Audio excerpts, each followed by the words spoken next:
नमोताहि जाते भये अरहन्तादिमहा करिमंगल करि हो महा ग्रंथ करण को काज जाके मिले समाज सब पावे निज पद राज।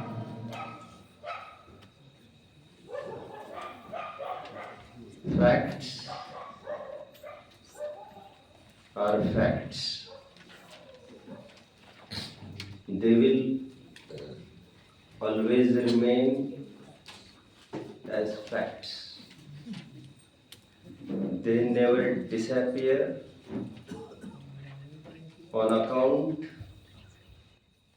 of your likings or dislikings. सत्य सत्य ही होता है। हमारे सोचने से, अन्यथा सोचने से सत्य अन्यथा नहीं किया जा सकता। साच में आँच नहीं आती। फर्क पड़ता है निर्णय करने वाले को, वस्तु को नहीं। और इसलिए उपदेश दिया जाता है यथार्थ निर्णय करने का। कबीरा खड़ा बाजार में, चाहे अपनी खैर, ना हो किसी से दोस्ती और ना हो किसी से बैर। राजा जोगे काके मीत, राजाओं के, योगियों के, दार्शनिकों के, साहित्यिकों के, फिलोसोफर्स के, रिसर्चर्स के कोई दोस्त और कोई मित्र नहीं हुआ करते। वे सत्य के ही रसिक होते हैं। और सत्य कितने भी एंगल से देखा जाए वो अकाट्य ही रहता है। आज कर्णान योग के द्वारा मैं वह सिद्धि करके दिखाऊंगा जो आज तक अध्यात्म कहते आ रहे हैं। निष्कर्ष में आपको ये बताऊंगा, यदि आपकी आँख खुली है अंदर की, बाहर की तो ठीक ही है, यदि आपकी आँख खुली है तो आपको सभी अनुयोग बराबर कार्यकारी सिद्ध होंगे। आज सुबह हमने एक प्रकरण लिया था, योग से प्रकृति प्रदेश बंध और कषाय से स्थिति अनुभाग बंध, जिसमें मैंने कहा था 4 अलग अलग पॉइंट डिस्कस करेंगे। योग से प्रदेश बंध 1, योग से प्रकृति बंध 2, कषाय से स्थिति अनुभाग बंध, कषाय से स्थिति बंध 3 और कषाय से अनुभाग बंध 4। जिसमें से पहले पॉइंट पर हमने चर्चा की, जिसका फॉर्मूला हमने डिराइव किया। प्रदेश बंध इज डायरेक्टली प्रोपोर्शनल टू योग। जितना कंपन होगा उतना आश्रव होगा। यह प्रदेश आश्रव की बात है। प्रकृति के प्रकरण में आपको 2 सेक्शंस बनाने हैं, 2A एंड 2B। 2A पर हमने सुबह दोपहर में चर्चा की, अघाती कर्मों की अपेक्षा, जिसमें यह बताया गया शुभ योग से प्रशस्त प्रकृतियों का बंध होता है, अशुभ योग से अप्रशस्त प्रकृतियों का बंध होता है, मिश्र योग से मिश्र प्रकृतियों का बंध होता है। इसकी डेप्थ इतनी है, पर कहाँ हाथ डालूं, जहाँ डालता जाऊंगा नीचे जाता जाएगा। इसके लिए थोड़ा बेसिक नॉलेज तो हमें चाहिए ही चाहिए। अभी काफ़ी सारी बातें हैं, इसलिए मैं मुख्य अभी इसी ग्रंथ की बात कर रहा हूँ जितनी रिक्वायर्ड है। 2A का पॉइंट हमने देख लिया था, जिसमें मिश्र योग की चर्चा हमने देखी, जिसमें 15 प्रकार के योग में से उभय वचन योग और उभय मन योग को हमने मिश्र योग सिद्ध किया। अभी हम देखेंगे योग से घाती कर्मों की प्रकृति का किस प्रकार बंध होता है। आचार्य देव ये कहते हैं, जो मैंने इतना इंट्रोडक्शन जमाया था ये कहने के लिए कि कर्णानुयोग से सिद्धि करूंगा, वो प्रकरण अभी आकर खड़ा है। जब तक सम्यक तो नहीं होता, शुभ योग हो अथवा अशुभ योग हो, उससे कोई फर्क नहीं पड़ता, घाती कर्मों का बंध बराबर होता रहता है। एक इतनी सुंदर गाथा है, दुर्भाग्य से हमारे पास ज्यादा कॉपीज नहीं है। 52वीं गाथा है इसी गोमटसार कर्मकांड की, पहले अध्याय की, 52nd है। वैसे काफी गाथा आज रिफर करके दिखानी है तो स्क्रीन पर आएगी तो वेल एंड गुड। 52वीं गाथा गोमटसार कर्मकांड। गाथा क्या कहती है मालूम? नहीं मिलती है तो घबराने की जरूरत नहीं, मेरी तरफ ध्यान आकर्षित करिए। गाथा ये कहती है, कर्म के पर्यायवाची 4 नाम बताए हैं उन्होंने। एक तो मल, एक प्रकृति, कर्म 3, कर्म स्वयं एक, और चौथा नाम क्या बताया मालूम? पाप। शंकाकार ने शंका पूछी, क्या क्या बोले, जरा फिर से बताना। कर्म के पर्यायवाची प्रकृति और मल, हालांकि मल भी कहां से जम गया उसको क्या मालूम, लेकिन फिर भी वो स्वीकार कर रहा है। लेकिन वो कह रहा है कर्म का पर्यायवाची पाप कैसे हो सकता है, जबकि हमने ये सीखा है कर्म तो 2 प्रकार के होते हैं। मूल प्रकरण देख लेना चाहिए सबको। शंकाकार ने शंका उठाई तो उन्होंने कहा नहीं नहीं, पुण्य पाप ये सभी पाप ही है, पढ़ लीजिए। जो हम अध्यात्म में कह रहे हैं लोगों को वहां से नहीं चलती है, पुण्य इज इक्वल टू पाप। यहां पर भी सेम बात है। एनीवे, अभी 52वीं गाथा से बहुत मतलब नहीं है। 2b का मेरा प्रकरण चल रहा है, घाती कर्मों का। 9 अभी 52 का कोई काम नहीं रहा, छोड़िए इस गाथा को, अभी इसे ऑफ कर दीजिए। मैं अभी थोड़ी देर में और गाथा बताऊंगा, वहां देख लेंगे। घाती कर्म के बारे में ऐसा कहा जा रहा है, शुभ योग हो अथवा अशुभ योग हो, योग कोई भी हो, जब तक सम्यक तो नहीं होता तब तक समस्त घाती कर्म की प्रकृतियां बनती रहती है, चाहे जो कुछ करो। और हमारा सुख डिपेंडेंट है घाती कर्म के नाश पर। इसीलिए घाती कर्म का नाम घाती इसीलिए है क्योंकि अघाती घाती नहीं है।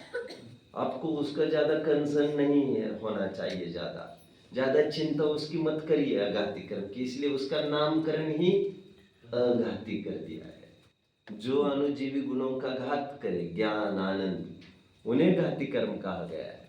You should be concern about घाती कर्म। एंड घाती कर्म तो निरंतर बन रहे हैं, आप अल्टरेशंस केवल अघाती में किए जा रहे हैं। शुभ योग और अशुभ योग से, ये भिन्न योग से जो डिफरेंस पड़ता है वो केवल अघाती में पड़ता है, घाती में कोई डिफरेंस नहीं पड़ रहा है। जैसे थे खड़े हैं, और तुम्हारी मूल चुनौती, चैलेंज, टारगेट जो तुम्हें हिट करना है वो घाती कर्म का है, ये तुम भूल रहे हो।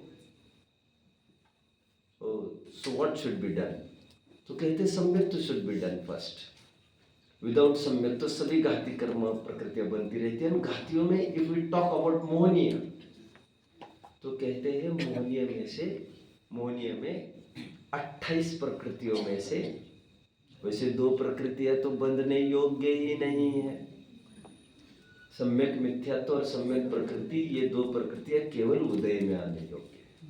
इसलिए आपने सुना होगा 120 प्रकृतियां बनने योग्य, 122 प्रकृतियां उदय में आने योग्य, 146 प्रकृतियां बनने योग्य, 148 प्रकृतियां उदय में आने योग्य। आज का प्रकरण थोड़ा गौर से सुनना, नया नया प्रमेय भी बेशक मिलेगा, इसमें कोई शक भी नहीं है।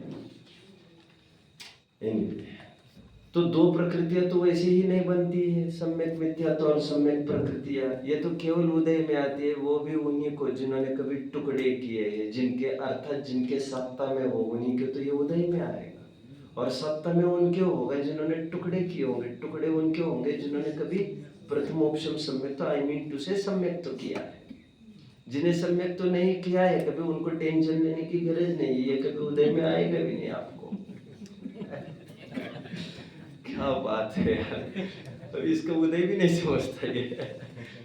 ठीक है, इसका उदय का तात्पर्य तीसरा दूसरा गुणस्थान क्षय क्षमिक सम्यक तो वैसे ही कोई सवाल खड़ा नहीं होता। इसके अलावा वन मोर थिंग, दो प्रकृतियां तो बनती ही नहीं है, तो 28 में से 26 प्रकृतियां बनने लायक हो गई। उन 26 में से भी हास्य और शोक युगल में से किसी एक का ही बंद होता है at a time, not both at a time. रति और अरति इस युगल में से केवल एक का बंद होता है, not both at a time.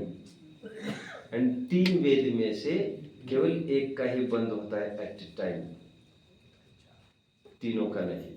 इस विधि से तीन वेद में से दो हट गए, हास्य शोक में से एक हट गए, रति अरति में से एक हट गए, ये और चार कम हो गए, कुल मिलाकर 22 प्रकृतियां बनने लायक हो जाती है।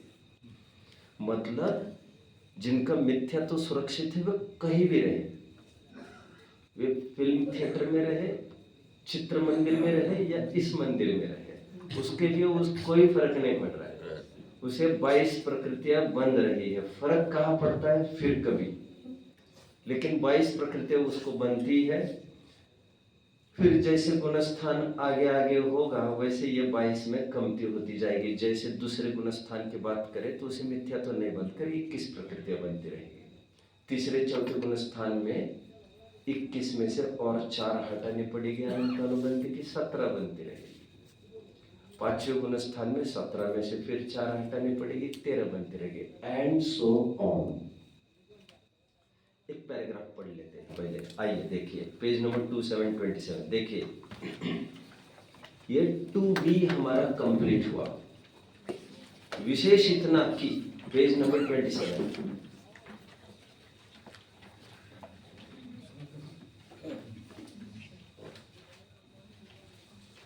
देखिए विशेष इतना कि योग दो प्रकार का है, शुभ योग अशुभ योग। वह धर्म के अंगों में मन वचन काय की प्रवृत्ति होने पर तो शुभ योग होता है, और अधर्म के अंगों में उनकी प्रवृत्ति होने पर अशुभ योग होता है। वह शुभ योग हो या अशुभ योग हो, सम्यक तो प्राप्त किए बिना घातीय कर्मों की तो सर्व प्रकृतियों का निरंतर बंद होता ही रहता है, किसी समय किसी भी प्रकृति का बंद हुए बिना नहीं रहता। इतना विशेष है कि मोहनीय के हास्य शोक युगल में, रति अरति युगल में, तीनों वेदों में एक काल में एक एक ही प्रकृति का बंध होता है। क्लियर हो रहा होगा, आई थिंक हो गया यार। अभी मैं और एक बात क्लियर करूं, वैसे जैन सिद्धांत प्रवेशिका पर जब सेशंस यदि कभी होगा तो बेसिक कंसेप्ट उसमें क्लियर किए जा सकते हैं। बेसिक कंसेप्ट क्लियरेंस के लिए ये प्लेटफॉर्म ठीक नहीं है। ये तो मोक्ष मार्ग प्रकाशक ऊपर का ग्रंथ है, you are supposed to prepare foundation first, but even then मैं बता देता हूँ आपको।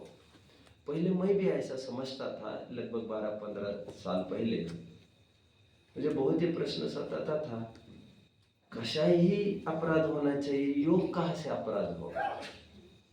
आप समझ रहे मेरी बात को? लोग समझते होंगे ऐसा, क्योंकि मैं समझता था पहले, इसलिए मैं कह रहा हूँ। हम समझते हैं कशाई ही हमारा अपराध है, जबकि ऐसा नहीं है। और गुणस्थान बनता है वो योग, वो कषाय और योग को लेकर बनता है, ऐसा ही है। और योग हमारी निजी विकृति है। ऐसा नहीं है कि योग केवल नाम कर्म के उदय से होता है और हमारे माथे एक कर्म बंध ठोका जाता, ऐसा नहीं है। निष्क्रियत्व का विभाव परिणमन है ये योग। आत्म प्रदेश का कंपन ये हमारी निजी विकृति है। हम उसे कितना समझ सकते, कितना समझा सकते हैं, ये पार्ट दूसरा। लगे हाथ और एक बात बता दूं, मैंने दोपहर में एक प्रश्न राइज किया था इसी संबंध में। अभी शाम को 2-4 प्रश्न आ गए मेहुल भैया के हमारे।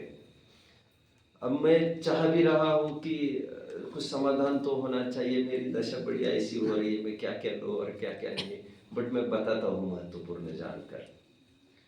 मैंने ये कहा था कि पहले गुण स्थान में जो 16 प्रकृतियों का बंद होना कहा है वो मिथ्यात्व के उदय को लेकर कहा है, जबकि प्रकृति का बंध योग से होता है। मिथ्यात्व से तो होना भी नहीं चाहिए, मिथ्यात्व से तो स्थिति और अनुभाग होना चाहिए केवल। ऐसी मैंने बात कही थी, याद आ रहा है आपको? उसका समाधान कोई मुझे बता सकता है, हिंट थोड़ी सी?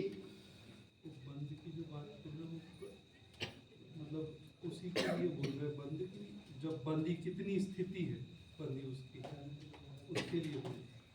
देखिए, ये नियम अटल है, योग से ही प्रकृति बंद होता है, ये परमार्थ बात है, पहले ये समझ लीजिए।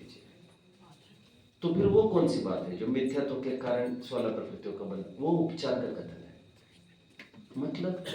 मतलब मिथ्यात्व के साथ रहने वाला जो योग है उसके कारण ये 16 प्रकृतियां बनती है, परमार्थ ऐसा है इसका।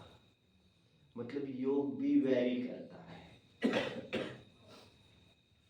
हमें लगता है पुण्य और पाप तो भाव में होता है, कषायों में होता है, योग में क्या काम है उसका?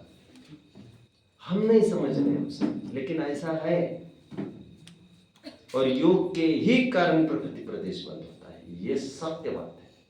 कहा जाता है और सहचर न्याय से, जैसे सम्यक्त्वं, सम्यक्त्व से कोई देवायु नहीं होती, सम्यक्त्व के साथ रहने वाले शुभ भाव से देवायु होती है। लेकिन आरोप सम्यक्त्व पर आता है, क्योंकि जो शुभ भाव सम्यक्त्व के साथ होता है वो सम्यक्त्व के साथ ही होता है, आगे पीछे नहीं हो सकता। उसी को लेकर वैसी पर्टिकुलर दशा बंधेगी। अभी इतना है। आगे एक प्रश्न बिफोर स्टार्टिंग, मैं बाहर इनिशिएट कर रहा था, हमारे नीलेश भाई जी थे यहाँ पर, तो उनके सामने मैं वैसे इनिशिएट किया था। तीर्थंकर प्रकृति पुण्य प्रकृति है कि पाप प्रकृति? आप क्या समझते हो बच्चों?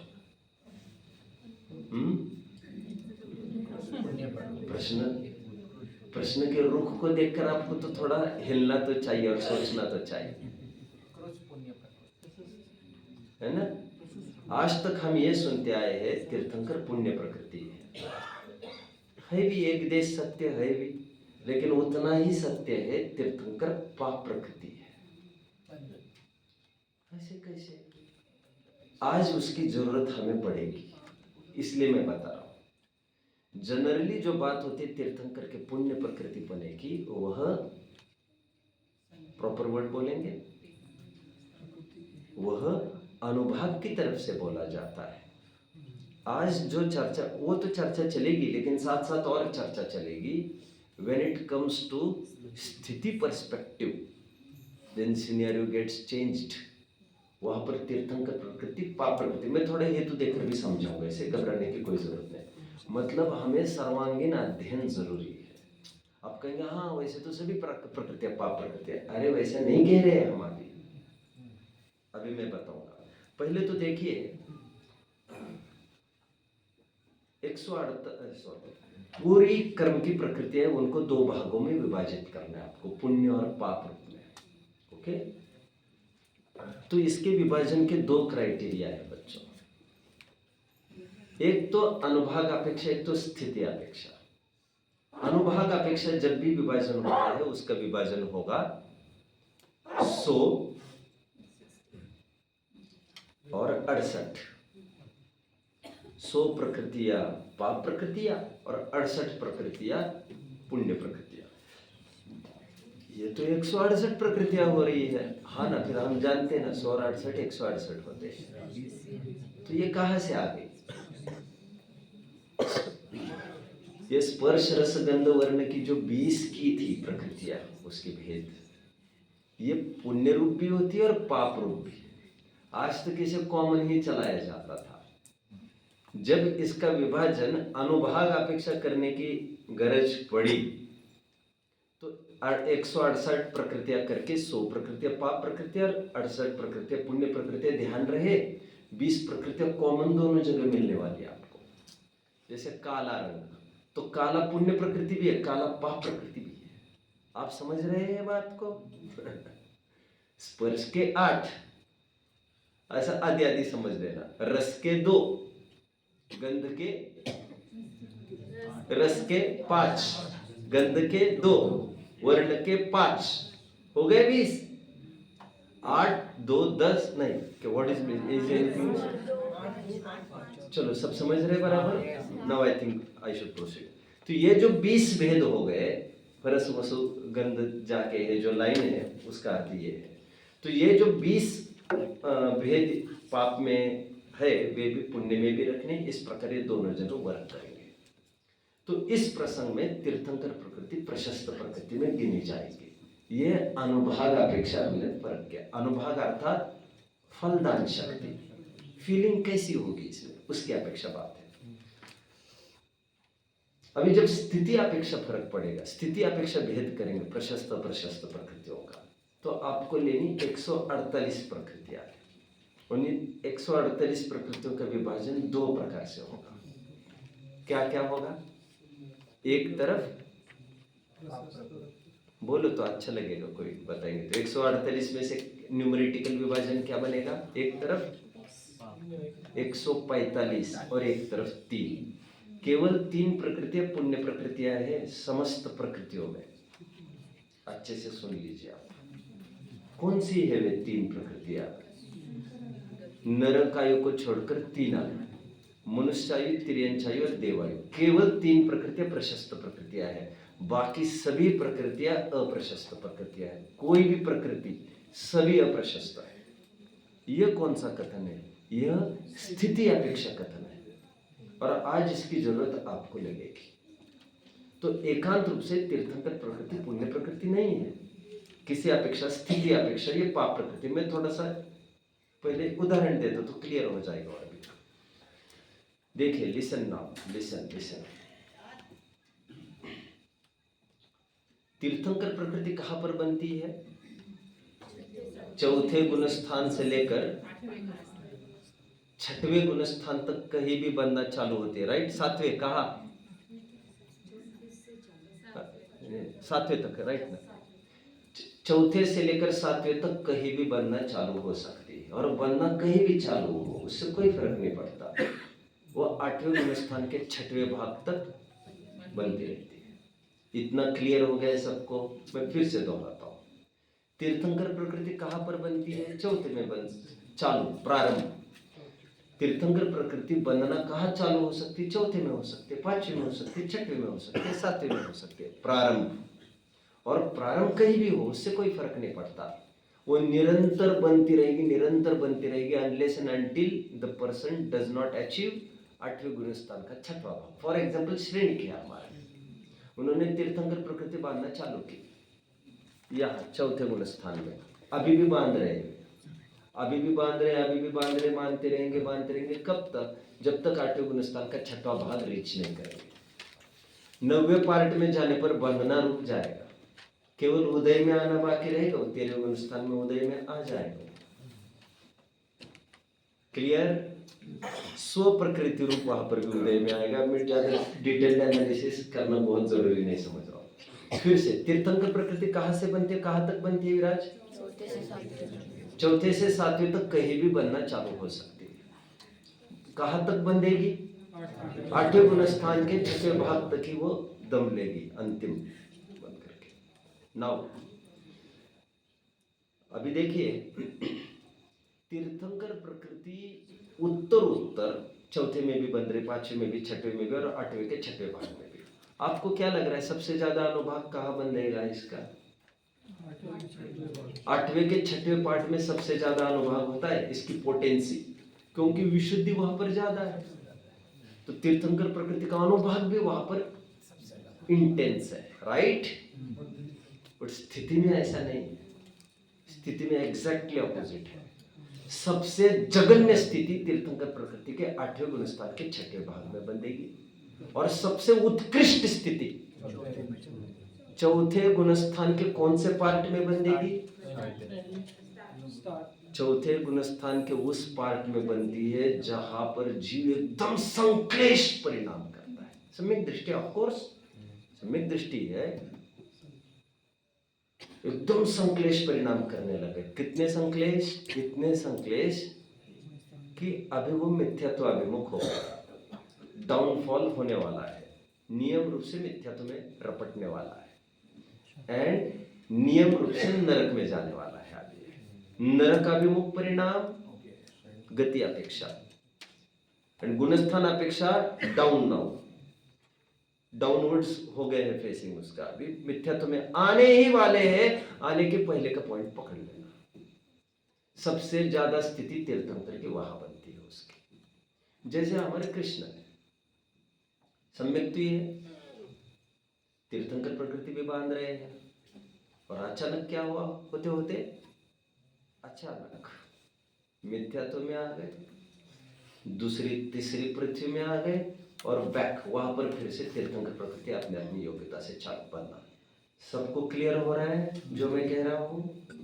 ये संक्लेश परिणाम वालों की उत्कृष्ट स्थिति बनती है। और 8वें गुणस्थान के 6वें पार्ट में आते आते तीर्थंकर प्रकृति की स्थिति एकदम माइल्ड हो जाती है, क्योंकि स्थिति किसी भी कर्म की हो वह खराब ही मानी जाती है, सिवाय 3 प्रकृति के। ऐसा ही नेचर है। अभी मैं तीसरे फॉर्मूला की ओर बढ़ रहा हूँ। कौन सा? बोलिए। जिसका 7वें गुणस्थान से चालू हुआ तीर्थंकर प्रकृति का बढ़, हाँ, तो फिर उसमें जो हाईएस्ट स्थिति वाला जो पोर्शन होगा वो तो कभी नहीं बनेगा, उसको होगा ही नहीं। और चौथे वाले को उत्कृष्ट स्थिति में होना जरूरी थोड़ी, वो संक्लेश परिणाम में आना तो जरूरी था भी नहीं, मिथ्या तो क्या अभिमुख में आना जरूरी नहीं। जैसे क्षय की सम्यक तो कर लिया उसने, तो कैसे आएगा फिर वो? मिथ्या तो अभिमुख परिणाम ही नहीं होगा और दूसरी तीसरी पृथ्वी में भी नहीं जाना है उसे। तो सबकी बात नहीं है, विशिष्ट में बात करो। तीर्थंकर प्रकृति की उत्कृष्ट स्थिति उसके बनती है जिसके संक्लेश परिणाम में बस अभी सम्यक तो छूटेगा, तो उतने पैच के लिए तीर्थंकर प्रकृति बनना रुक जाती है। यद्यपि वो ध्रुवबंदी प्रकृति कही जाती है, लेकिन उतने पर्टिकुलर पीरियड के लिए वो रुक जाती है। अंतर्मुहूर्त के पैच है, अंतर्मुहूर्त में फिर वहां मिलेंगे, वहां मिल लेंगे अपन। तो दूसरी तीसरी पृथ्वी में जहां पर जाते हैं फिर से तीर्थंकर प्रकृति बनना चालू होती है, और ये सब जानते हैं तीसरी पृथ्वी से निकलकर वहां से तीर्थंकर बन सकते हैं। वो इस विधि से बन सकते हैं। आगे तीसरे पॉइंट पर चर्चा करेंगे बच्चों। आगे ये तो मैंने बेसिक इंट्रोडक्शन दे दिया आपको। कषाय से अनुभाग बन इजी पड़ेगा, मुझे पहले बताना, आपको फॉलो करना इजी पड़ेगा, इसलिए इसे ले लीजिए। अघाती कर्म वहां पर इजी पड़ा, इसलिए उसे मैंने 2A पर लिया, उल्टा क्रम किया। यहां पर भी मैं 3A पर ले रहा हूं, कषाय से अनुभाग बंध। अब इसमें 3A 3B ऐसे 2 कॉलम्स बनेंगे। बहुत अच्छे से टेबुलर फॉर्म में दिखा रहा हूं, जिससे साफ क्लियर कट आइडिया होगा आपको। इसमें पाप प्रकृति अपेक्षा और पुण्य प्रकृति अपेक्षा, इस न्याय से मैंने A और B किया है। ऐसे 4 में भी A और B पुण्य और पाप प्रकृति अपेक्षा में करूंगा। अभी 3A में कषाय से अनुभाग बंध पाप प्रकृति अपेक्षा, क्या कहेंगे आप? डायरेक्टली रिलेशन और इनवर्सली प्रोपोर्शनल रिलेशन में आपको बात करनी है, जल्दी बोलिए। पाप प्रकृति अपेक्षा कषाय बड़ी, तो पाप प्रकृतियों का अनुभाग बढ़ेगा कि घटेगा? बढ़ेगा। आप इनवर्सली कैसे कह रहे हैं? अच्छा, आपको इनवर्सली पुण्य से मैं पाप बोला था ना, वैसे मैंने तो डायरेक्टली रिलेशनल रूल डाल दो वहां पर। क्या लिखोगे आप बच्चों? सॉरी, अनुभाग डायरेक्टली प्रोपोर्शनल टू कषाय। कषाय बड़ी, अनुभाग बड़ा। ये पाप प्रकृति अपेक्षा, ऊपर हेडिंग तो लिखा ही होगा बच्चों। पुण्य प्रकृति में आपको इनवर्सली प्रोपोर्शनल लिखना है, वैसे का वैसा। वहां पर फॉर योर कन्वीनियंस और एक बात लिख लीजिए। पुण्य प्रकृति जहां पर लिखा है ना, वहां पर आप 68 प्रकृतियां भी लिख लीजिए, अच्छा रहेगा। पाप प्रकृतियां लिखिए, वहां पर आप 100 प्रकृतियां भी लिख लीजिए, अच्छा होगा। अनुभाग अपेक्षा का प्रकरण में बात कर रहा हूं फिलहाल। जब अनुभाग अपेक्षा बात होती है तो 168 प्रकृतियों को विचारा जाएगा। समझ रहे हैं सभी? आगे गोमटसर कर्मकांड में ही सब कुछ है। 122 की अपेक्षा, 148 की अपेक्षा, 168 की अपेक्षा, सब अपेक्षा इसमें दी है। आप पढ़कर समाधान पा सकते हैं। आगे लास्ट नाउ, कषाय से स्थिति बंध में आइए। आपको क्या लग रहा है बच्चों? पाप प्रकृति अपेक्षा पहले ले लीजिए। कषाय बढ़ने पर पाप प्रकृतियों की स्थिति बढ़ेगी कि घटेगी? डायरेक्टली प्रोपोर्शनल लिख लीजिए आप। कषाय इज डायरेक्टली प्रोपोर्शनल टू स्थिति ऑफ पाप प्रकृति। स्थिति डायरेक्टली प्रोपोर्शनल टू कषाय, राइट वे। पाप प्रकृति अपेक्षा बात चल रही है। और पुण्य में क्या लिखेंगे? Inversely proportional. अभी ब्रैकेट में और क्या लिखना चाहिए आपको? सामान्य से विशेष बलवान। पुण्य प्रकृति के स्थान पर आप क्या लिखेंगे? 3 प्रकृतियां लिखिए, देवायु, मनुष्यायु, तिर्यंचायु। और पाप प्रकृतियों में आपको लिखना चाहिए 145 प्रकृति आपको लिख लेना चाहिए। गेटिंग? चलिए नाउ हमारे ये प्रकरण पूरा हो गया। नाउ मैं अपने अभिष्ट प्रकरण की ओर बढ़ लेता हूँ। यहाँ तक किसी को कोई डाउट होगा विशेष तो पूछ सकते हैं। है किसी को कोई डाउट? बोलिए। जो आपने 3 पुण्य प्रकृति बताई है, देवायु, मनुष्यायु और तिर्यंचायु, वो कैसे पुण्य में उनको रखा है? उसको थोड़ा कहना थोड़ा भारी तो है, क्योंकि स्थिति तो सभी कर्म की ही ठीक नहीं मानी जाती। बट क्या क्या क्या बात है? ये तो बेसिक बात है। ये तो आप शायद जानते भी होंगे। आई थिंक इतना तो नहीं, पर देव 33 सागर के भी जब सम्यक दृष्टि होता है तो उसको वो भी ये ना मतलब बुरा ही है ना उसके लिए तो 33 सागर राइट। मैं इसी एंगल से कह रहा हूँ। ये हम इसमें घुसना थोड़ा मुश्किल दिखता है। तो ये हम ना, क्योंकि ऊपरी आइडिया आपको सब होगी। जो ये कह रहे ये भी आइडिया होगी, जो ये कह रहे वो भी आइडिया होगी। क्योंकि मैं यदि ये कहूँ 33 सागर उसी को मिलता है, लेकिन जब स्थिति ही खराब है, उसको संसार में रहना ही नहीं है अभी, तो किसी भी कर्म की स्थिति उसको लगेगी क्यों अच्छी। बट एक बाय नेचर ये बात है, जो गुणस्थान ऊपर बढ़ता है त्यो पाप प्रकृतियों की स्थितियां घटती है, पुण्य प्रकृतियों की स्थितियां बढ़ती है। एंड स्पेशली देवायु की प्रकृति है जैसे, तो देवायु की प्रकृति इसीलिए 33 सागर वगैरह ये मुनियों को ही इसीलिए मिलती है ये आयु, क्योंकि ऊपर के गुणस्थानों में ही ये विशेष स्थिति बन सकती है, नीचे के आयु में नहीं पुण्य की। बट इवन देन हम ज़्यादा कुछ नहीं कह सकते, ऐसा है ये गणित। क्योंकि जिन्हें अभी संसार में रहना है उन्हें आयु तो भोगनी ही है, तो उनको पुण्य किस प्रकार काम आएगा? तो फिर सर्वर सिद्धि आदि में वे अपने आयु को पूरी करेंगे। ठीक है, अभी पेज नंबर 30 पर हम आएंगे। ये तो सिंपल टॉपिक से बीच में मैं अभी इसे नहीं छेड़ रहा हूँ। उत्कर्षण उत्कर्षण ये तो आपको घर पर ही करना चाहिए ये सब। मैं महत्वपूर्ण टॉपिक से छू रहा हूँ, जो थोड़े से क्लिष्ट कठिन हो उन्हीं को छू रहा हूँ।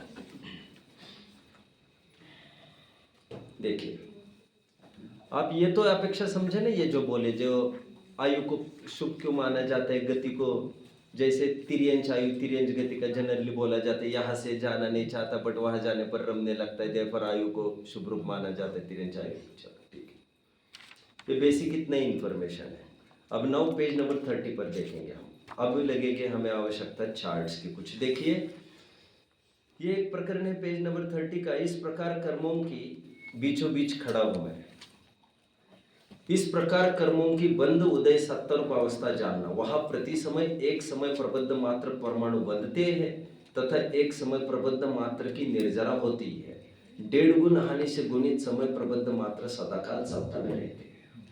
मैं इसे समझाऊंगा आगे थोड़ा सा समझने के लिए। तो फिर से हमें एक इमेजिनेशन की ओर ही बढ़ना होगा। यहाँ पर यह कहा जा रहा है, जितना इनपुट है उतना ही आउटपुट है। आश्चर्य भी है, थोड़ा सा लगता है हम जनों को।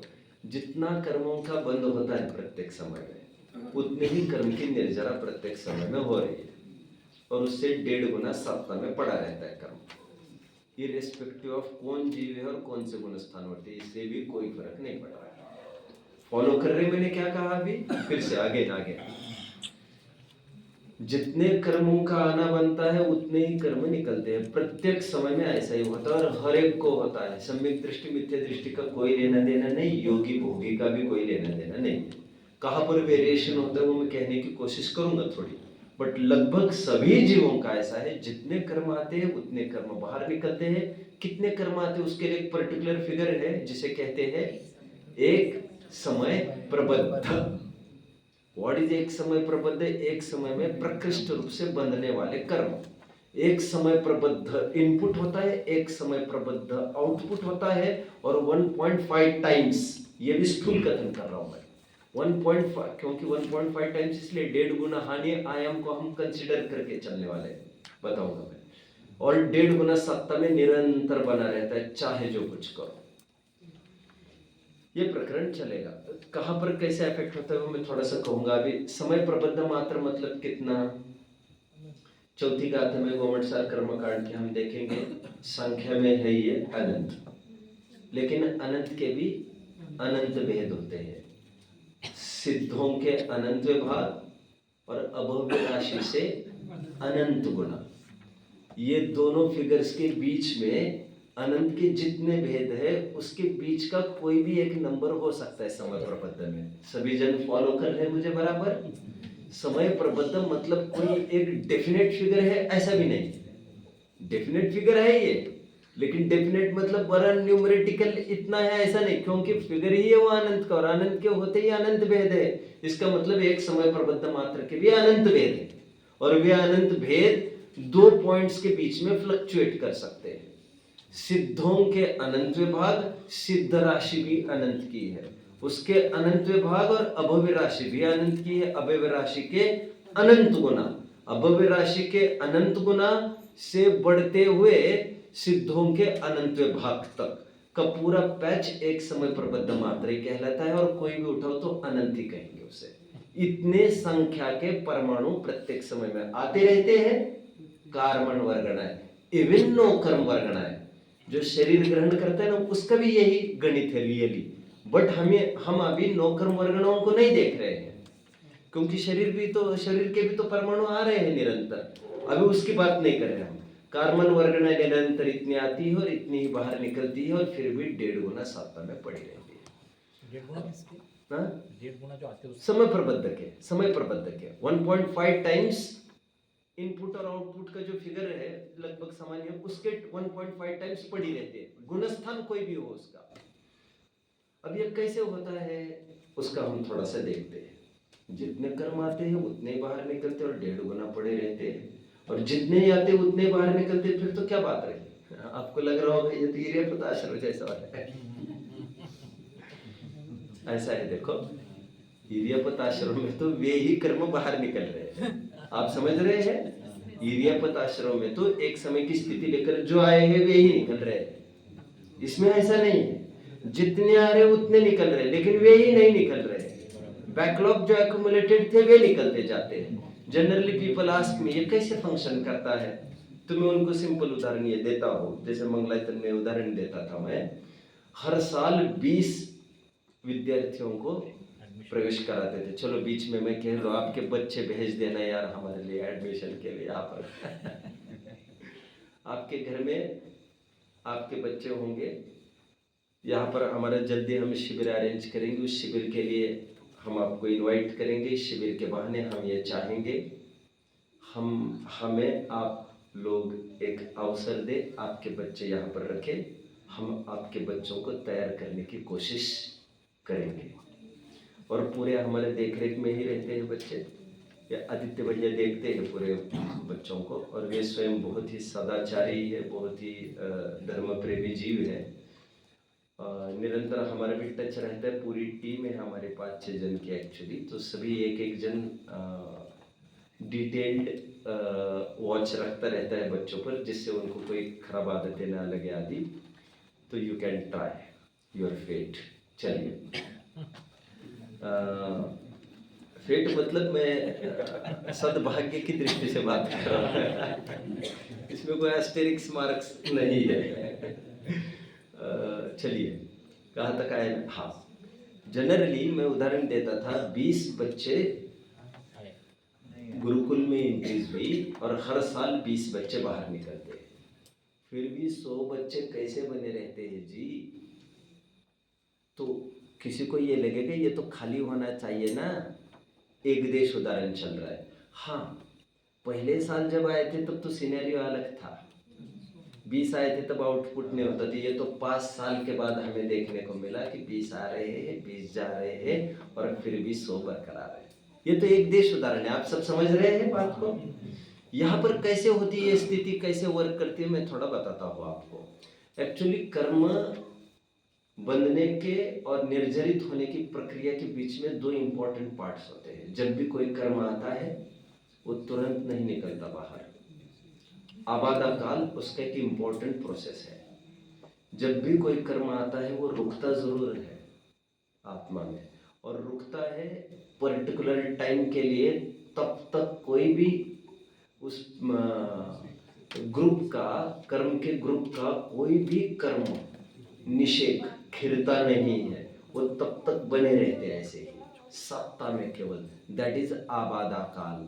आबादा काल का ही अर्थ किया गया है जब तक ये ऐसा काल है जिसमें कर्म जीव को किसी भी प्रकार की बाधा नहीं देते हैं, और पर्टिकुलर टाइम के बाद वे धीरे धीरे उदय में आने लग जाएंगे और वे अपना असर दिखाते रहेंगे।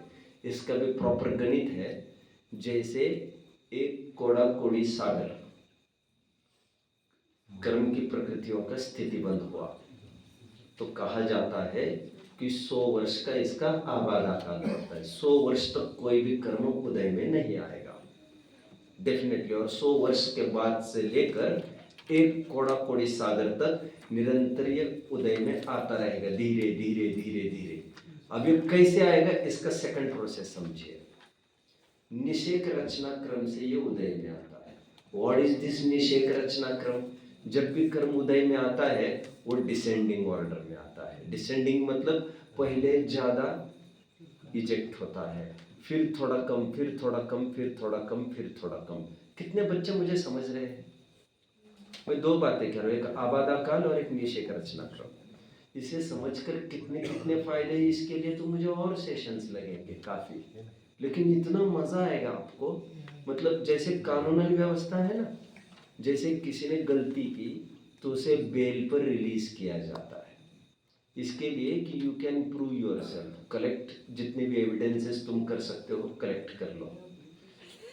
तो ठीक उसी प्रकार कोई भी कर्म बंधने के बाद एक पर्टिकुलर टाइम है आबादा काल, जिसके बीच में तुम योग्य पुरुषार्थ करके तुम पूरा दिशा निर्देश, अभी भी दिशा बदल सकते हो। उदय में आने के पहले कुछ कोशिश ऐसी कर सकते हो तुम, जिसमें उदय में किस प्रकार आने हैं ये भी अल्टर हो सकता है, अथवा उदय में आने हैं कि नहीं आने हैं ये भी तुम तय कर सकते हो। जैसे श्रेणिक राजा ने 33 सागर की आयु बांधी, लेकिन उनके उदय में तो आई नहीं है। सुनते हैं 70 कोड़ा कोड़ी सागर की स्थिति बंद किया दर्शन मोहनीय का। दर्शन मोह की इतनी उत्कृष्ट स्थिति ग्रहित मिथ्यात्व को ही हो सकती है, और वो भी राजा वगैरह को, ऐसे एक्स्ट्राऑर्डिनरी माइटी पावर को, और ये इनको हो गए थे। 70 कोड़ा कोड़ी सागर की स्थिति जिसने बांधी थी, और उनकी आयु ही घटकर कितनी रह गई? 84,000 वर्ष।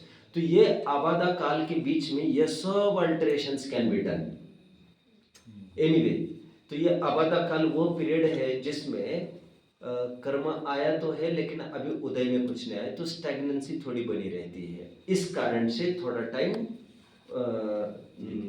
इस कारण से भी 1.5 गुना जो सत्ता में पड़ा रहने वाला है उसका एक कारण ये है। दूसरा कारण ये है आबादा काल के बाद भी तुरंत कर्म नहीं निकलता, धीरे धीरे निकलता है, तो वेटिंग पीरियड और बढ़ जाता है विशिष्ट निषेकों का। तो that goes to 1.5 times getting. तो जितने कर्म सत्ता में पड़े हैं वो 1.5 गुना बने रहते हैं। अब वो कैसे बने रहते हैं थोड़ा चार्ट के माध्यम से दिखाया जाएगा। ये हानि से शब्द क्या माने? हाँ, मैं इसे भी बताता हूँ थोड़ा, प्लीज देखिए। मैं हानि को पहले बताता हूँ, फिर प्रकरण में स्थिति और आबादा काल में कुछ कोरिलेशन। हाँ बताता हूँ, मैं ये भी बताता हूँ। हालांकि ऐसे बेस तो होना चाहिए। देखो ऐसा है, स्थिति इज जितना टाइम कर्म जीव के साथ रहेगा, आबादा काल इज जितने टाइम तक कुछ भी उदय में नहीं आएगा, आबादा काल के बाद कुछ कुछ उदय में आना चालू होगा। सब कुछ नहीं, उसमें से कुछ कुछ निषेक ऐसे जो 70 करोड़ सागर बाद उदय में आने वाले होंगे, बट उन्हीं बड़े ग्रुप में से कुछ कुछ तो पहले से ही चालू हो गए रिलीज होना। तो वो ऐसा हर एक परमाणु का अलग अलग कर्म का आबादा काल हर एक का नहीं होता ऐसा, वो जितने एक साथ आए उनका युगपत वो आबादा काल माना जाएगा। गेटिंग? अब समझ कोरिलेशन है कुछ ये हाँ है ना। 1 करोड़ वर्ष का अगर है तो आबादा काल उसका ही 100 वर्ष, 100 वर्ष, ये कोरिलेशन 1 करोड़ वर्ष नहीं, 1 कोड़ी सागर, 1 कोड़ी साल 70 कोड़ी सागर होगा, 7000 वर्ष का उसका आबादा काल होगा। उतने टाइम तक उदय में नहीं आएगा, जितनी स्थिति ज्यादा उतना आबादा काल। एनीवे चलिए आइए, कहाँ तक आए? हनी। हाँ, गुण हानि को एक बार समझाता हूँ। एक इमेजिनरी उदाहरण से हम आगे बढ़ रहे हैं। वैसे 100 परमाणु का इनपुट आपको कंसिडर करना है। कर्म 100 परमाणु आ रहे हैं एंड 100 निकल रहे प्रत्येक समय में। स्थिति भी मानकर चलिए, जो कर्म आए हैं उनकी स्थिति हम मानकर चले। जो टेबल यहाँ पर गाइड में है, जो छपा है, हम उसी गाइड के हिसाब से चलेंगे। तो 6 समय की इसकी स्थिति समझना है। 6 समय की स्थिति मतलब जो कर्म आया है वो 6 समय आत्मा के साथ संपर्क में रहेगा। 6 समय के बाद वो पूरा बैच एग्जिट हो जाएगा। तो 6 समय उसकी स्थिति हुई। आबादा काल मानकर चलिए 1 समय, मतलब दूसरे समय से लेकर 6वें समय तक 100 परमाणु बाहर निकलेंगे उसके। गेटिंग? व्हाट इज गुण हानि आयाम? आयाम इज लंबाई। मैं ज्यादा सचमुच पढ़ा लिखा हूं नहीं, लेकिन मैं क्या ट्रिक है मेरे पास, मैं थोड़ी सी देता हूं आपको। शब्दों की तरफ विशेष ध्यान देना चाहिए। आयाम इज लंबाई। What is pranayama? What is प्राण? प्राण इज श्वास। श्वास 10 प्राणों में से एक प्राण कहा गया है ना, प्राण को लंबाना, दैट इज प्राणायाम। आयाम इज लंबाई। व्हाट इज गुण हानि आयाम? आयाम एक वह पैच है टाइम का जिसमें वह पर्टिकुलर इंटरवल है टाइम का, जिस इंटरवल के बाद कुछ डेफिनेट प्रोपोर्शन में निषेक घटते हैं। गेटिंग? जो रिलीज हो रहे कर्म, जो उदय में आ रहे, निर्जरित हो रहे, किसका प्रश्न है? गुण हानि आयाम आपका है। कर्म निषेक फिर रहे ना, आउटपुट हो रहे ना, तो मैंने कहा निषेक रचना क्रम से होगा वो। गेटिंग? निषेक रचना क्रम। तो जैसे पहले फॉर एग्जाम्पल 100 परमाणु बाहर निकलने हैं, वो कैसे निकलेंगे? फॉर एग्जाम्पल 30 पहले, 25 बाद में, फिर 20, फिर 15, फिर 10, इस प्रकार 100 बाहर निकलेंगे। राइट? नाउ हमने देखा 30, 25, 25, 20, 20, 15, 15, 10, एक डेफिनेट 5 का गैप पड़ रहा है। अभी गैप से मतलब नहीं है हमें, लेकिन वो डेफिनेट गैप कितने टाइम में पड़ रहा है, तो हमने देखा बराबर एक समय में गैप पड़ता जा रहा है। दैट इज गुण हानि आयाम। और जो 25 से 20 हुआ, 20 से 15 हुआ, दैट वाज गुण हानि। गुण हानि की लंबाई, कितने पीरियड के बाद वो उतना डाउनफॉल आता है। What is that particular period जिसके बाद एक डेफिनेट डाउनफॉल आता है कर्मों के एमिशन में। गेटिंग? दैट इज गुण हानि आयाम। कुछ क्लैरिटी नहीं हो तो पूछ सकते हैं। क्लियर? नहीं, कुछ पूछना है आपको तो पूछिए, ठीक है? गुण हानि आयाम एक समय लेंगे कि 5 समय लेंगे? एक समय, क्योंकि 30, 25 तो एक समय में ही 5 घटा, फिर 25 से 20, फिर एक समय में ही 5 घटा। वो डेफिनेट पीरियड एक समय का है, जिसके बीच में वो डेफिनेट प्रोपोर्शन से कम होता जा रहा है। डेफिनेट प्रोपोर्शन से कम होते जाने का वो डेफिनेट टाइम पीरियड जिसमें चेंज हो रहा है, दैट इज गुण हानि आयाम। भैया आप समझ रहे हैं मैंने जो कहा? यानी कंसिस्टेंसी हो गया। हाँ, कंसिस्टेंसी डिसेंडिंग ऑर्डर में भी है, और कंसिस्टेंसी वो टाइम पीरियड की भी है। In which time period particular downfall आता है, what is that time period definitely, तो वी विल एज्यूम हियर एक समय। बच्चों आज का थोड़ा कठिन पड़ सकता है, but you are attentive, this is enough for me. And ये यूजलेस जाता है, ऐसा कुछ नहीं होता। अभिमन्यु सो रहा था, अब तो जग रहे हो, वो तो घर में था, बच्चा था, अब बहुत बड़े हो गए। अब जानते हो मैंने कभी कहा होगा तो नेपोलियन बोनापार्ट, क्या चाहिए आपको, प्लीज प्लीज। नहीं, एग्जाम्पल में एक समय लिया जा रहा है, हाँ। मतलब कुछ भी डेफिनेट पीरियड हो सकता है। कुछ भी हो सकता है, सब एग्जाम्पल्स पर ही बेस्ड है एक्चुअली। सो भी लिया है, that is also say supposition की बात है हमारी, क्योंकि आनंद आते आनंद जाते हैं, कैसे कर लेंगे हम, इसलिए रफली हम कहते हैं जितने आते उतने जाते, फिर भी 1.5 गुना पड़े रहते हैं सत्ता में। एनीवे, अभी ये चार्ट है हमारे पास, राइट? क्या है ये चार्ट, क्या है ये गाथा चार्ट आया है क्या ये? आप एक काम कर सकते हैं भैया, आप चौथी गाथा ला सकते हैं, लाइए, इसे भी थोड़ी सी पढ़ लेते पहले। एक्चुअली पंडित जी ने क्या किया है, प्रारंभिक 5-6 गाथा है ना, 5 गाथा है स्पेशली, दूसरी तीसरी चौथी पांचवी गोमटसार कर्मकांड की हूबहू चारों गाथाओं का स्क्रिप्ट पूरा word to word in 3-4 pages में लिया है। देखिए ये गाथा नंबर 4 है ना, देखो क्या कहते, जीरति समय पबद्धम पवोगदो नेक समय पबद्धम वा गुणहानिन दिवड्डम समय पबद्धम हवे सत्ता। हाँ? क्या चौथी गाथा है। चौथी गाथा, सॉरी, ओके, सॉरी, चौथी गाथा। सिद्धानंतिनं भागम अभव सिद्धादनंत गुणमेव, सिद्धों के अनंत भाग अभव्य सिद्ध लिखा है पर अभव्य सिद्ध राशि से अनंत गुना, समय प्रबद्धम इसे समय प्रबद्ध कहते हैं। जोग वसादो दु विसरितम, योग के हीनादिकपने से विसदृशपना पाया जाता है। लेट ए कंफर्म है ना, राइट? कुछ समझ रहे हैं आप? मैं बता रहा हूं, देखो हम सुबह से तो ये कहते आ रहे हैं कि योग के कम ज्यादा होने से कम ज्यादा कर्म आते हैं, और आप तो अभी कहने लगे डेफिनेट कर्म की फिगर डेफिनेट है, चाहे जो कुछ कर लो।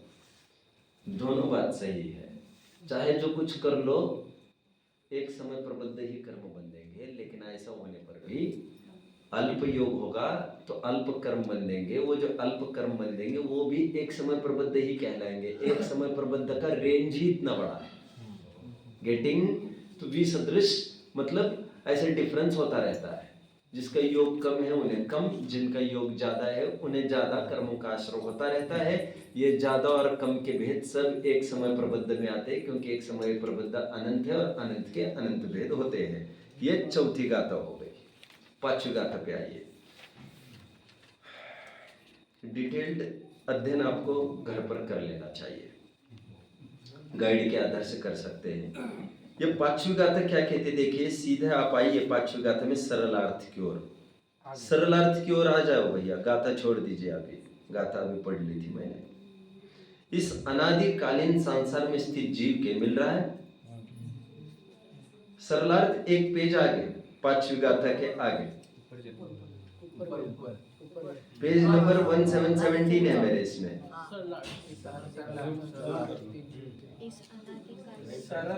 है ना, इस अनादिकालीन संसार में स्थित, मिल रहा है, जीव के प्रति समय समय प्रबद्ध मात्र प्रमाण। देखो ये क्लियर कट लिखा है यहाँ पर, इसे थोड़ा सा ध्यान दीजिए, आ रहा है? इस अनादिकालीन संसार में स्थित जीव के प्रति समय समय प्रबद्ध प्रमाण, अर्थात सिद्ध राशि के अनंत विभाग और अभव्य राशि से अनंत गुणे प्रमाण कर्म निर्जरित होते हैं, खिर जाते हैं। ये खिरने की बात कर रहे हैं, बनने की बात कर चुके हैं पहले। अथवा कभी कभी प्रयोग से, जैसे बंधने में भी विसदृशता आती है ना योगों की हीनादिकता के कारण, वैसे खिरने में भी विसदृशता आती है।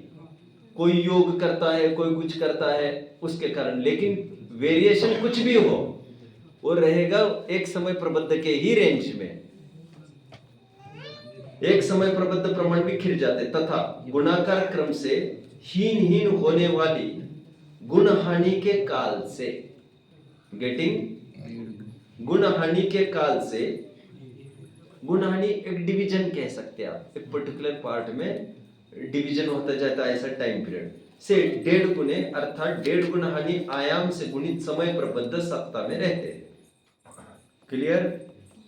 अभी आइए अपने प्रकरण पर एक पेज और टर्न कीजिए, अभी चार्ट पर आकर खड़े हुए देखिए। इसके लिए जनरली 2 उदाहरण मैं देता हूं, उस 2 उदाहरण को मैं दूंगा यहाँ पर, फिर टेबल को भी थोड़ा समझाने की कोशिश करूंगा ये कैसे वर्क करता है। देखो, एक पानी का टैंक कंसिडर करो। उस पानी के टैंक को आप क्या करिए, ऊपर एक पाइप जोड़ दीजिए 2 इंच का डायमीटर का, और नीचे भी आउटलेट के रूप में 2 इंच का डायमीटर का पाइप फिर से जोड़ दीजिए। टंकी भरना चालू करिए आप। आपको क्या लग रहा है? आपको क्या लग रहा है? मतलब टंकी भरनी चाहिए कि आपको क्या लग रहा है? नहीं भरनी चाहिए ऐसा आपको लग रहा है, लेकिन टंकी भरती है। लेकिन टंकी भरती है। आपको क्या लग रहा है? टंकी तो नहीं भरना चाहिए क्योंकि पानी आता जाएगा तो एग्जिट होता जाएगा, लेकिन ऐसा नहीं होता है और टंकी भरती रहती है। उसी प्रिंसिपल पर जितना आता है और उतना ही बाहर निकलते कर्म, और फिर भी 1.5 गुना सत्ता में पड़ा रहता है। अब फिर आप प्रश्न पूछेंगे टंकी में लेकिन ऐसा हो कैसे गया? टंकी में इसलिए ऐसा हुआ क्योंकि उसमें वेटिंग पीरियड था। जो आउटपुट पाइप था उतने टाइम तक कोई एग्जिट कुछ भी नहीं हो रहा था। एक कारण समझ रहे हैं? एक उदाहरण ये मैंने आबादा काल के लिए दिया, दूसरा उदाहरण मैं निषेक रचना क्रम के लिए दे देता हूं। जब हम कोई टिन है, तेल का टिन पलटना है किसी चीज में, तो क्या होता है जनरली, अथवा बॉटल है पानी की उसे पलटना है, तो जनरली क्या होता है उसमें? ऐसा होता है स्टैक्स में बाहर निकलता है वो पानी, पहले ज्यादा फिर थोड़ा कम फिर थोड़ा कम ऐसा होकर निकलता है, राइट? यहाँ पर भी निषेक रचना क्रम के रूप में जब भी क्रम खिलता है, पहले ज्यादा फिर थोड़ा कम फिर थोड़ा कम फिर थोड़ा कम करके वो एक्सटिंक्शन होता है उसका। देखिए अभी चार्ट की तरफ देखिए, चार्ट है आपके सामने, मेरे कारण आ रहा है ये चार्ट? नहीं आ रहा है। देखिए इसकी एक्स एक्सिस और वाई एक्सिस दिख रही है। एक्स एक्सिस में लिखा है, मतलब एक्स एक्सिस मतलब हॉरिजॉन्टल दिख रहा है ना, यहाँ पर ये लिखा है, हाँ समय लिखा है, राइट। और एक वाई एक्सिस है जो वर्टिकल लाइन है, वहां पर लिखा है बनने वाले कर्म, राइट।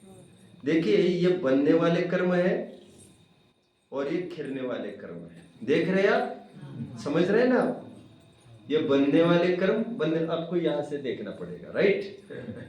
ये बनने वाले कर्म और ये खिरने वाले कर्म ऐसे दिखा है। अब नाउ यहाँ पर चलिए तो और इजी हो गया, मैं तो यही दिखा देता हूँ आपको। अभी देखिए फॉर एग्जाम्पल वेरी इजी, जैसे 100 कर्म परमाणु आश्रवित हुए, इनपुट हुआ जीव में, राइट। 100 परमाणु आए, 100 परमाणु आए, लेकिन और उसे 6 समय में खिरना है। 100 परमाणु आए ना, देखो उसे 6 समय में ये 100 परमाणु खिल गए, राइट, हाँ या ना?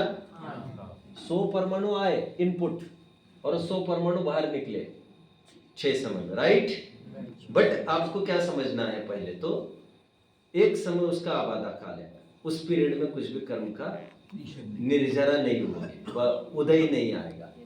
तो 100 कर्म इनपुट हुआ, लेकिन आउटपुट अभी कुछ नहीं था यहाँ पर, राइट। अभी यहाँ पर पहला आउटपुट हुआ दूसरे समय में, वो हुआ 30 परमाणुओं का, तीसरे समय में 25 परमाणुओं का, चौथे समय में 20 परमाणुओं का, पांचवें समय में 15 परमाणुओं का, छठवें समय में 10 परमाणुओं का, गेटिंग? इस प्रकार 6 समयों में, लेकिन यहाँ पर छठवें समय में 100 दिखाया जा रहा है, जबकि ऐसा तो नहीं हुआ। आप समझ रहे हैं ना? छठवें समय में तो केवल 10 ही निकल रहे, और आप तो यहाँ पर 100 दिखा रहे हैं आपको। देखो, इसलिए पंडित जी और एक बात कहते हैं, इसमें काफी रूल्स कह रहे हैं। अनेक समय में बंधे हुए कर्म एक समय में उदय में आते हैं। तो इसके साथ ये कोई ऐसा थोड़ी this was the first time कि वहां पर कर्म बंधन हुआ, ऐसा नहीं था। उसके पहले भी काफी कर्म बंधन संचित हो गया था। तो इस 30 के साथ, जैसे फॉर एग्जाम्पल अब ऊपर का पॉइंट पकड़ना पड़ेगा। वैसे ये एक मिनट आप यही आई है। जैसे यहाँ पर भी 100 परमाणु, प्रत्येक समय में 100 परमाणु बनते जा रहे हैं, राइट। और यहाँ पर भी इसके बाद आप देखेंगे हर पॉइंट पर 100 परमाणु एग्जिट होते देखे जाएंगे। बस इस 5 पॉइंट की इसीलिए दिक्कत आ रही है क्योंकि व्यवस्था अनादि की है और हम यहाँ पर शादी दिखा रहे हैं। जैसा मैंने कहा, पहले साल गुरुकुल में से बाहर निकले हुए जितने आए हैं उतने बाहर, जितने इनपुट है, और फिर भी सप्तमी इतने पड़े रहे, ऐसा तो नहीं दिखा सकेंगे। 5 साल वेट करना पड़ेगा ना उसके लिए, क्योंकि यहाँ पर स्टार्टिंग प्रोसेस इमेजिनरी है हमारे। लेकिन अनादि संबंधेच कर्म का बंध अनादि से जीव को हो रहा है। तो ये 5 समय को आप गौण करेंगे यदि, तो आप अगले समय में देखेंगे यहाँ से बाद, तो आप पाएंगे 100 ही आ रहे हैं, 100 ही बाहर निकल रहे हैं। और सप्ताह में भी आप पाएंगे तो बिल्कुल 150 के 150 आपको मिलेंगे। जैसे 6वें पॉइंट पर आप देखेंगे, आप स्पेशली 6वें पॉइंट पर 100 आ रहे हैं और 100 ही बाहर निकलेंगे, और सप्ताह में देखेंगे ना तो आपको 150 का फिगर मिल जाएगा यहाँ पर एग्जैक्टली। वो सब कैलकुलेट करना पड़ेगा, आप वो इजीली हो जाएगा। टेबल है यहाँ पर, आप देख सकते हैं। जैसे फॉर एग्जाम्पल, जैसे 100 परमाणु यहाँ पर आ गए दूसरे समय में, ओके। यहाँ पर सॉरी, तो इसके 30 खिरे, राइट बच्चों, समझ रहे हैं आप? ये जो 100 इनपुट हुआ यहाँ पर, उसका पहला आउटपुट यहाँ पर हुआ, राइट। ये तो इसका है ना, समझ रहे हैं क्या? तो ये इसका ऐसा आपको सब लगाना पड़ेगा। तो आप जब टैली करेंगे तो आप ये पाएंगे 100 आ रहे हैं, 100 जा रहे हैं, और फिर भी 150 सप्ताह में पड़े रहते हैं। और यहाँ पर एज्यूम किया है, ऊपर कुछ स्केल दिया है, यहाँ पर स्केल नहीं है। यहाँ पर छोड़िए स्केल, तो मैंने कहा आपको गुणहरणीय आयाम एक समय का रखना है, और स्थिति 6 समय की, आबादा काल 1 समय का। इस प्रकार जितने कर्म आते हैं उतने ही चले जाते हैं, और फिर भी 1.5 गुना स्टॉक में बने रहते हैं। ये 30 पेज तक हम आ गए। यहाँ तक कोई विशेष डाउट होगा तो यू में आस्क, नहीं तो मैं एक बिंदु को छेड़ूंगा फिर मैं। आप क्या हुए प्रश्न में से प्लीज बोलिए। अभी ये जो प्रश्न कर्म जो है, हाँ प्रदेश बंद, हाँ, अभी हम यहाँ पे जो बात करें कर्मों की संख्या की बात कर रहे हैं, Right. कितने कर्म आए, इतने कर्म है, उतने कर्म में जा रहे हैं। राइट, तो हम कर्म जब बांधते हैं, हाँ तो हम बांध रहे हैं उस समय मैंने जो योग किया है, जितनी मेरी चंचलता रहेगी उतने हिसाब से, उतने प्रदेश के हिसाब से आया, प्रोपोर्शनेट Right. आया। लेकिन जो मेरे कर्म अभी खिर रहे हैं, वो तो मैंने पहले कभी कभी बांधे होंगे, तो सबकी स्थिति अलग अलग रही होगी जब मैंने बांधे होंगे। वो ऐसा ही गणित जुड़कर आ जाता है। एक समय में बांधे अनेक समय में खिर सकते हैं, अनेक समय में बांधे एक समय में खिर सकते हैं, हो कुछ भी, लेकिन उतना ही डेफिनेट इनपुट होता है, उतना ही डेफिनेट आउटपुट होता है। 1.5 टाइम्स बना रहता है। इवन अरहंतों के भी जितना कर्मों का आश्रय हो रहा है उतना ही बाहर जा रहा है, 1.5 गुना उनका भी सत्ता में पड़ा। तो जो ज्ञानी जीव होते हैं, गुण स्थान में ऊपर पर चढ़ते हैं, उनकी अनंत अनंत गुणी निर्जरा होती रहती है। हाँ, उस समय जितनी ज्यादा निर्जरा होती है, तो फिर कितने भी निर्जरा हो, असंख्यात गुणी निर्जरा कही, 4थे में होगी, 5वें में होगी, 6वें में होगी, 7वें, जहां जहां भी निर्जरा कही है, निर्जरा कुछ भी हो, लेकिन निर्जरा का पैरामीटर उतना ही रहेगा कि एक समय प्रबद्ध ही बाहर निकलेगा। तो ऐसा हुआ कि वो सुनिए, तो एक समय प्रबद्ध में आम जनों की अपेक्षा उनका विशेष निकलेगा, ये बात सही है, लेकिन फिर भी रहेगा तो एक समय प्रबद्ध। गेटिंग? अभी फर्क कहाँ पड़ेगा? जब 14वां गुणस्थान आने लग जाएगा, आएगा 14वां गुणस्थान, तब इनपुट ही खत्म हो जाएगा, तब केवल एग्जिट होने लग जाएगा। वहां पर फर्क दिखेगा। योग खत्म होना जरूरी था, जब तक योग खत्म नहीं होगा वो इनपुट चालू है आपका। लेकिन वो जो जीव है जो गुणस्थान में है, तो उसके अविपाक जो निर्जरा होती जा रही है, तो जितनी जो हो रही है तो उस समय उतनी संख्या के कर्म भी उतने बंद आ रहे हैं क्या उनके प्रदेश, उत्तर प्रदेश के कर्म आ रहे हैं? कम कम इनपुट है उनका और आउटपुट ज्यादा है। हाँ, मैं वही आपको आपको यही कहना है। हाँ, मुझे भी यही कहना है। ऐसा होने पर भी वो कम और ज्यादा कुछ भी मायने नहीं रखता, वो उसी एक समय प्रबंध के बीच में रहता है। गेटिंग इनपुट वाला समय प्रबंध सुनिए सुनिए, वो होगा उसमें वेरिएशन रहेगा। आम अज्ञानी से अनंत अनंत भाग वो बांध रहा होगा संख्या में, ऐसा भी हो सकता है, बट फिर भी वो रहेगा एक समय प्रबंध। हाँ बट उसमें वेरिएशन रहेगा ना। हाँ, ये तो बोल ही रहे, विसदृशपने का तो जिक्र कर ही रहे थे ना ये अभी। योग आदि से विसदृशपना होगा एग्जिट में, और योग के विसदृशपने के कारण वेरिएशन इनपुट में भी होगा, बट वेरिएशन उसको एक बाउंड्री को क्रॉस नहीं करेगा। वो एक समय प्रबद्ध डेफिनेट स्केल, यहाँ पर भी एक समय प्रबद्ध definite scale. That scale itself is having lot of variation. Yes. That is the biggest. Right. अभी फर्क कब पड़ेगा? जब इनपुट ही खत्म होने लग जाएगा तो 14 गुण स्थान में सब बाहर निकल जाएगा। पूरी निर्जरा का गुण स्थान है। और बोलिए। एक समय प्रबंध रेंज का नाम है, क्वांटिटी का नाम है। हाँ, रेंज का नाम है, बैंड है actually, that is a band. वो दोनों इक्वल नहीं है, इनपुट एक समय प्रबंध और आउटपुट एक समय प्रबंध। इक्वल भी और अनइक्वल भी है रेंज में। राइट राइट राइट, कुछ भी रेंज की हो। अपेक्षा इक्वल है। Right right right. चलो, और कोई प्रश्न किसी का? हम बोलते हैं ना कि जितनी जितनी निर्जरा होती जाती है प्राप्त उतनी बढ़ती है। हाँ, तो इसमें देखो ऐसा है, listen listen now, listen listen, that is what I was trying to tell you in the afternoon session और मॉर्निंग सेशन।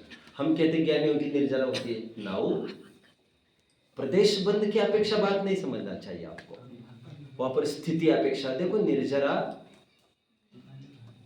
प्रकृति की निर्जरा होती है, प्रदेश की निर्जरा होती है, स्थिति की निर्जरा होती है और अनुभाग की निर्जरा होती है। चारों की निर्जरा होती है। रियली गेटिंग जो मैं कह रहा हूं, आप समझ रहे हैं मेरी बात को? जैसे ज्ञानी, अभी जैसे हम कहते हैं आश्रव उतना ही होगा, लेकिन आश्रव से घातक प्रकृतियों का नहीं हुआ, आप पकड़ रहे हैं? उसी प्रकार निर्जरा हमने कही ज्ञानियों की, ज्ञानियों को निर्जरा होगी मतलब कोई कर्म एक समय प्रबद्ध से ज्यादा बाहर निकल जाएंगे, ऐसा नहीं होगा उसका, ऐसा नहीं। तो निर्जरा मतलब हुआ क्या फिर? तो निर्जरा मतलब इतना हुआ जो पाप कर्म का अनुभाग है वो घटने लग गया। गेटिंग, दैट इज निर्जरा। निर्जरा मतलब जीर्ण होना, और जीर्ण अनुभाग घटने लग गया, स्थिति उसकी घटने लग गई, तो दिस इज निर्जरा। प्रदेश निर्जरा की तरफ से आप बात कर रहे होंगे कि एक समय प्रबद्ध से ज्यादा निकलने लग जाएंगे फटाफट, ऐसा नहीं होता। इसलिए मैं सुबह भी ये कह रहा था, कर्म का ज्यादा बंधना घातक है ऐसा नहीं, कर्म का ज्यादा निकलना साधक है ऐसा भी नहीं, क्योंकि प्रदेश बंध से तो कुछ भी लेना देना नहीं है हमारा। टोडरमल जी ने सिद्ध किया है, स्थिति और अनुभाग ही विशेष मायने रखते हैं, और उसके बाद यदि नंबर आता है तो प्रकृति का मान के चलिए आप, कौन सी प्रकृति, दैट मैटर्स। तो जैसे बहुत कर्म बांधते हैं, अरहंत बांधते हैं, लेकिन वे साता का ही बांधते हैं, और स्थिति अनुभाग में तो कुछ भी नहीं है। स्थिति एक समय की है और अनुभाग होने के अभाव के बिना भोगते ही नहीं। जब स्थिति अनुभाग ही नहीं है तो कर्म का अधिकपना कैसे रहा वहां पर? तो कर्म की क्वांटिटी ही तो कुछ नहीं है। गेटिंग ऐसा कैसे चित्र याद है? हाँ, क्वालिटी बेटर होते जाता है, क्वांटिटी उतना ही रह जाए। हाँ, तो क्वांटिटी से कोई बहुत फर्क नहीं पड़ता। ठीक है, क्वांटिटी में भी वेरिएशन तो रहेगी। हाँ, वो वेरिएशन वैसे वेरिएशन उसी रेंज के बीच का, रेंज के बीच में। ठीक है, और किसी को कुछ प्रश्न? स्थिति कांड घात और अनुभव कांड घात मतलब वही निर्जरा। यस, ये भी आएगा निर्जरा में, ये भी आएगा। स्थिति कांडक घात, अनुभाग कांडक घात, स्थिति बंधापसरण, ये भी आएगा। आगामी कर्म जो बांधने वाले हैं उसकी स्थिति कम होना, उत्तर जो पाप प्रकृतियां बांधेंगे वो उत्तर कम अनुभाग की बांधेंगे, दैट इज ऑल्सो निर्जरा। जो ऑलरेडी बांधा हुआ कर्म है उसकी स्थितियां घटते जाना सबकी, दैट इज निर्जरा। उनका पाप प्रकृति है जो ऑलरेडी पहले बांधे, उनका अनुभान घटते जाना, जो स्थिति कांडक घात अनुभाग कांडक घात की बात कर रहे हैं, ये सब निर्जरा का पार्ट होगा। मतलब निर्जरा is not just shedding of karma in terms of number, shedding number wise भी होता है, बट पोटेंसी की अपेक्षा भी होता है उसका, दैट इज ऑल्सो निर्जरा। हम लगभग निर्जरा का अर्थ भी हम नहीं समझते एक्चुअली, इसलिए भी दिक्कत है। निर्जरा मतलब जीर्ण होना, जीर्ण मतलब कोई क्वांटिटी की अपेक्षा नहीं, कभी प्रकृति की अपेक्षा। जैसे प्रकृति बंद अपसरण, जो प्रकृतियां बनती थी अभी नहीं बन रही है, बाकी की प्रकृतियां बनने दो, उससे कोई फर्क नहीं पड़ता, घातक नहीं बन रही है तो उसको कहेंगे बंद घट गया, तो घट गया, that was not number wise.